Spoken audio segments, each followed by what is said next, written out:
Hello everyone, start करते हैं इस वीडियो से जिसमें हम लोग पढ़ने वाले हैं chapter 1 11th biology the living world.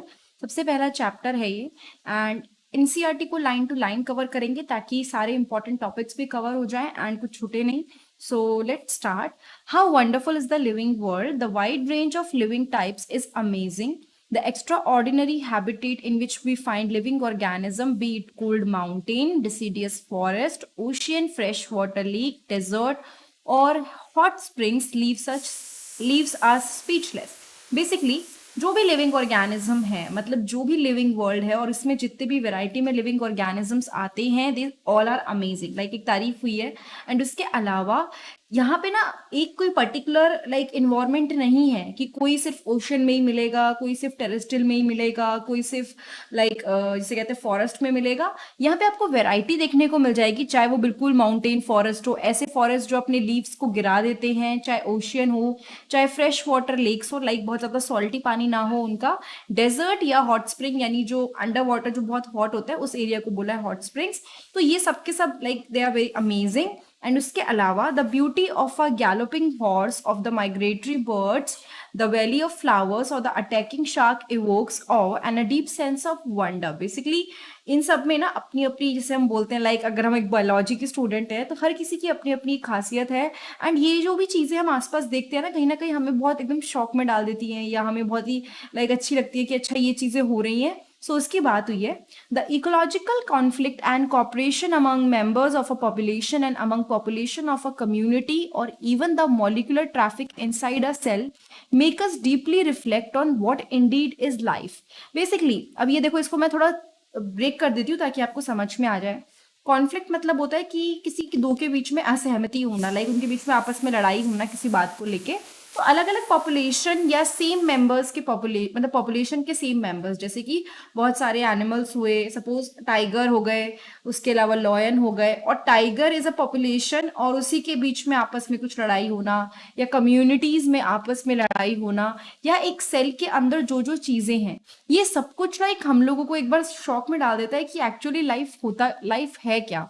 This question has two implicit questions within it. The first is a technical one and seek answer to what living is as opposed to the non-living. And the second is a philosophical one and seek answer to what is the purpose of life. Basically, life, अगर आपसे कोई पूछे कि what is life, तो मतलब दो चीजें हो गई. एक तो हम लोग लिविंग और नॉन लिविंग के बीच में डिफरेंस समझने की कोशिश करेंगे एंड दूसरे का आंसर थोड़ा फिलोसफिकल होगा कि लाइफ का पर्पस क्या है, किससे बनी हुई है, ये सारी चीजें. ठीक है. लेकिन अब हम लोग साइंटिस्ट हैं, एज इन हम लोग बायोलॉजी फील्ड के हैं, तो हम लोग ये जिसे कहते हैं ना साइंटिफिक वाला आंसर नहीं देने की कोशिश करेंगे. हम लोग कोशिश करेंगे आंसर देने का जो फर्स्ट वाला है कि लिविंग ऑर्गेनिज्म, नॉन लिविंग और लिविंग के बीच में क्या डिफरेंस होता है ना. आई नो आप लोगों ने पढ़ रखा है, छोटी क्लासेस से पढ़ते हुए आ रहे हैं, लेकिन ऑब्वियसली अब आपको थोड़ा अलग तरीके से पढ़ना है, चीज़ों को और डिटेल में पढ़ना है. तो सबसे पहला पॉइंट जो है that is what is living. जब हम लोग लिविंग को समझने की कोशिश करते हैं, हम लोग देखते हैं कि लिविंग ऑर्गेनिजम्स के कैरेक्टरिस्टिक्स क्या क्या हैं, मतलब उनके क्या क्या ऐसी चीजें हैं जो उनको नॉन लिविंग से अलग करती हैं. Growth, reproduction, ability to sense environment and mount a suitable response come to our mind immediately as unique features of living organism. देखिए, लिविंग ऑर्गेनिज्म की ग्रोथ होती है, वो रिप्रोड्यूस करते हैं, वो अपने इन्वायरमेंट को सेंस कर सकते हैं, उनके आसपास जो चीज़ें हो रही हैं उसको सेंस कर सकते हैं, ये सारी की सारी, और फिर रिस्पॉन्स भी दे सकते हैं. तो ये सारी की सारी चीज़ें लिविंग ऑर्गेनिज्म को नॉन लिविंग से अलग बनाती हैं. One can add a few more features, कुछ और भी फीचर्स हम लोग ऐड कर सकते हैं, जैसे मेटाबॉलिज्म, जो बॉडी के अंदर केमिकल रिएक्शंस हो रहे हैं, खुद को सेल्फ रेप्लिकेट करना, मतलब चेंज करना, अपने आप को डबल में कर लेना, सेल्फ ऑर्गेनाइज, खुद से सेल्स का अपने आप में ऑर्गेनाइजेशन होना, इंटरैक्ट करना, और उस सब चीज़ों को, मतलब अगर हम एक पूरा प्रोसेस लेके चलें तो ये सारी चीज़ें सिर्फ और सिर्फ लिविंग ऑर्गेनिज्म की कैरेक्टरिस्टिक है ना. एक एक पॉइंट उठाएंगे. फर्स्ट पॉइंट में हम लोग बात करने वाले हैं ग्रोथ के बारे में. All living organisms grow. Increase in mass and increasing number of individual are twin characteristic of growth. पहली बात तो वेट बढ़ना, लाइक जब हम लोग ग्रोथ करते हैं, छोटे से बड़े होते हैं, तो हमारा वेट बढ़ता है, ठीक है, मास बढ़ता है, एंड हमारे जो जिसे कहते हैं ना increase in the number of individuals. For example अगर मेरी बॉडी में सेल्स भी हैं तो वो भी बढ़ेंगे, नंबर बढ़ेगा धीरे धीरे। तो ये सारी चीजें ऐसी हैं जो शो कर रही हैं कि ग्रोथ कहीं ना कहीं हो रही है। एक मल्टी सेलुलर ऑर्गेनिज्म जब ग्रो करता है तो they grow by cell division, मतलब उनके सेल डिवाइड हो जाते हैं। तो मल्टी सेलुलर ऑर्गेनिज्म ग्रोथ करते हैं बाय सेल डिवीजन। प्लांट्स में ये जो ग्रोथ है ये through out their life span होती रहती है। मतलब ह्यूमंस के अंदर ऐसा नहीं होता कि अगर उनकी हाइट बढ़ रही है तो लाइफ टाइम बढ़ती रहेगी, या फिर वो हमेशा, मतलब जैसे कहते हैं कुछ ना कुछ ग्रोथ होती रहेगी। एक टाइम आके उनकी जो एक्सटर्नल ग्रोथ होती है वो रुक जाती है। लेकिन अगर मैं बात करूं प्लांट्स की तो उनके साथ ऐसा नहीं होता, उनकी ग्रोथ कंटिन्यूअसली उनके लाइफ स्पैन तक चलती रहती है। एनिमल्स में ये जो ग्रोथ है ये आपको एक सर्टेन एज तक देखने को मिलेगी, पूरी जिंदगी नहीं, मतलब एक सर्टेन एज तक आप लोग ग्रोथ देखोगे, उसके बाद आप ग्रोथ नहीं देखोगे। नहीं देखोगे। It is about animal. Plants के अंदर कंटिन्यू रहती है। However cell division occur in certain tissues to replace lost cell. देखो दो चीजें हुई। फर्स्ट इज ग्रोथ होना, कंटिन्यूअसली ग्रोथ होते रहना। तो ये एनिमल्स के अंदर नहीं होता, प्लांट्स के अंदर होता है। ये तो एक बात हुई।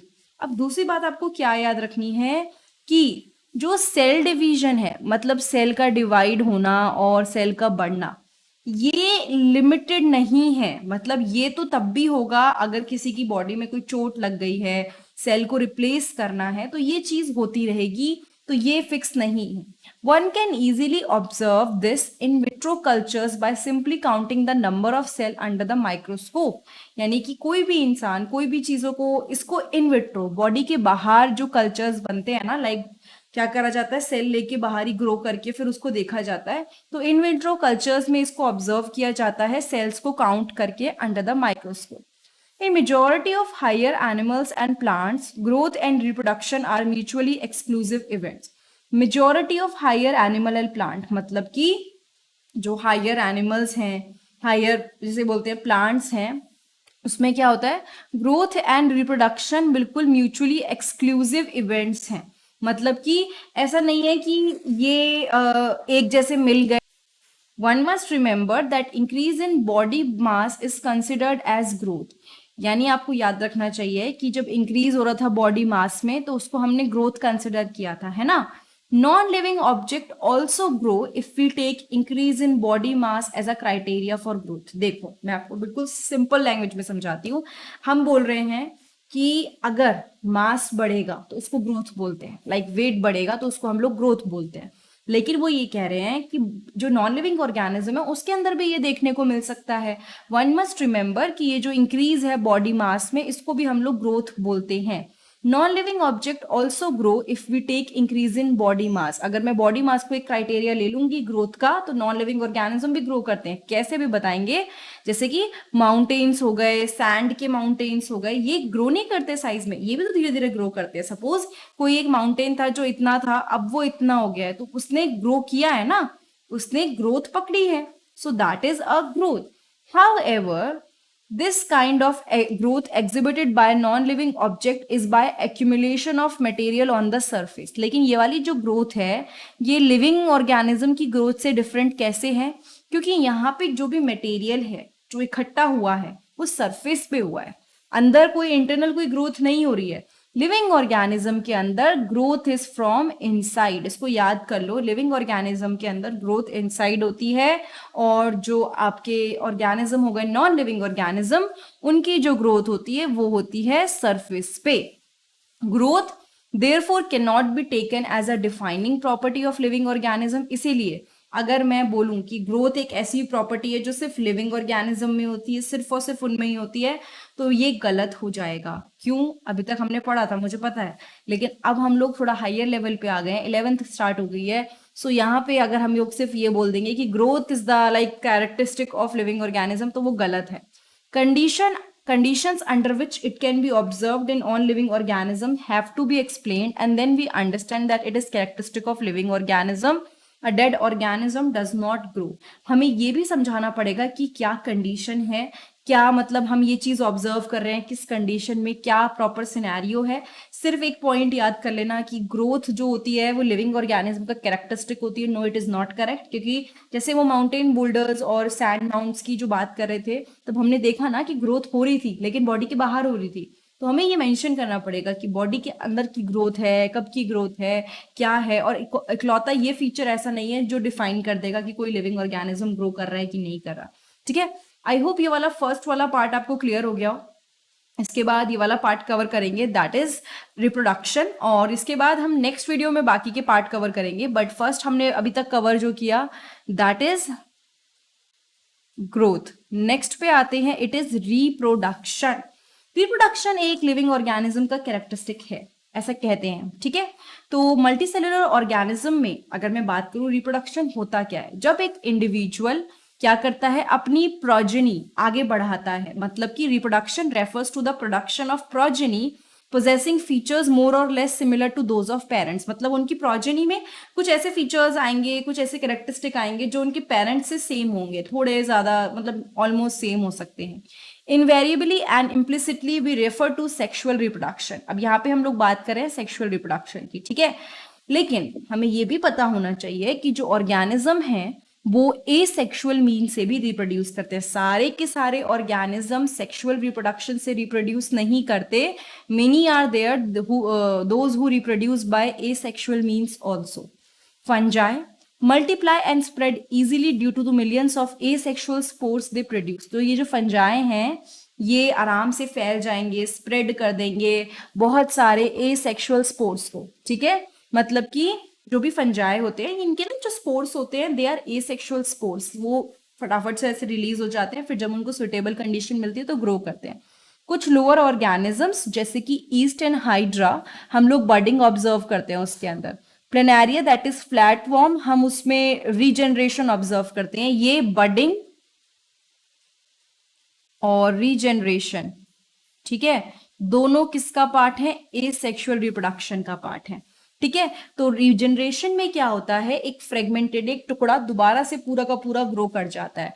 एंड जो ये वाला है बर्डिंग, उसमें बर्ड्स ग्रो होते हैं एंड देन ये बर्ड्स डिटैच हो जाते हैं, अलग हो जाते हैं और फिर न्यू ऑर्गेनिज्म ग्रो कर जाते हैं।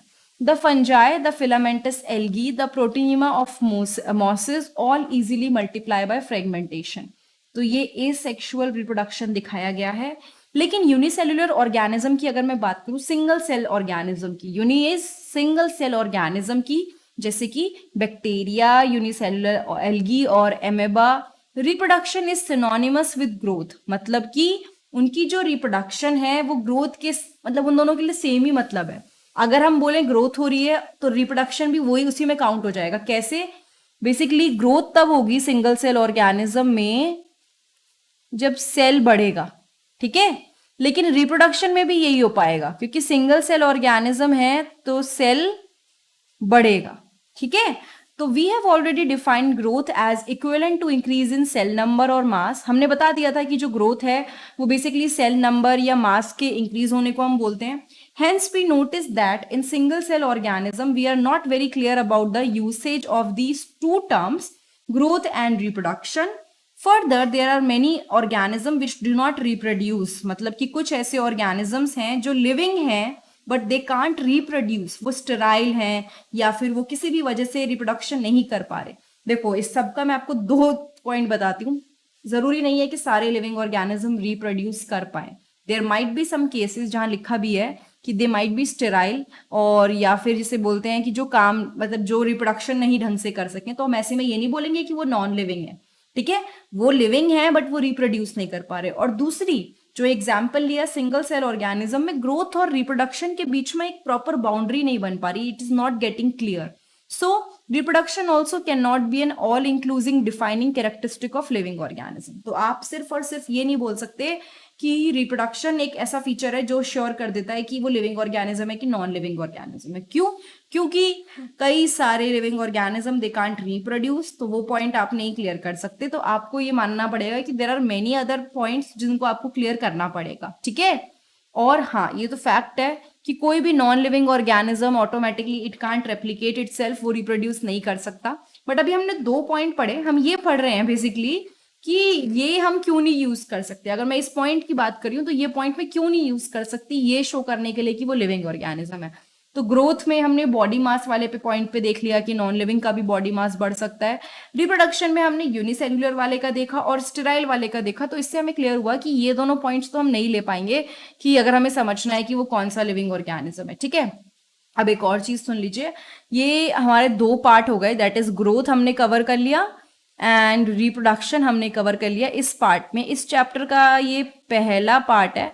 सो नेक्स्ट पार्ट में हम बाकी के फीचर्स कवर करेंगे। ठीक है, नेक्स्ट पार्ट के अंदर हम लोग मेटाबॉलिज्म एंड ये जो सेलुलर ऑर्गेनाइजेशन है ये सब कवर करेंगे and then we will end this video. लेकिन अभी के लिए फिलहाल यही पढ़ते हैं, इतना ही पढ़ते हैं। और अगर आपको ये वीडियो अच्छी लगी या कुछ कुछ समझ में आया तो आप 11th की साइंस, जैसे biology, not science sorry, biology की प्लेलिस्ट देख सकते हैं। मैंने यूनिट वाइज अलग अलग प्लेलिस्ट बनाई हुई है, एक कॉमन प्लेलिस्ट बनाई हुई है, उसके अलावा बहुत सारी 12th की भी वीडियोस हैं बायोलॉजी की। तो अगर आप लोग 11th में, 12th में या नीट की प्रिपरेशन कर रहे हो और एनसीईआरटी के बेसिस पे काफ़ी कुछ पढ़ रहे हैं तो आप वो वीडियो देखिएगा, आपको ज़रूर फायदा होगा।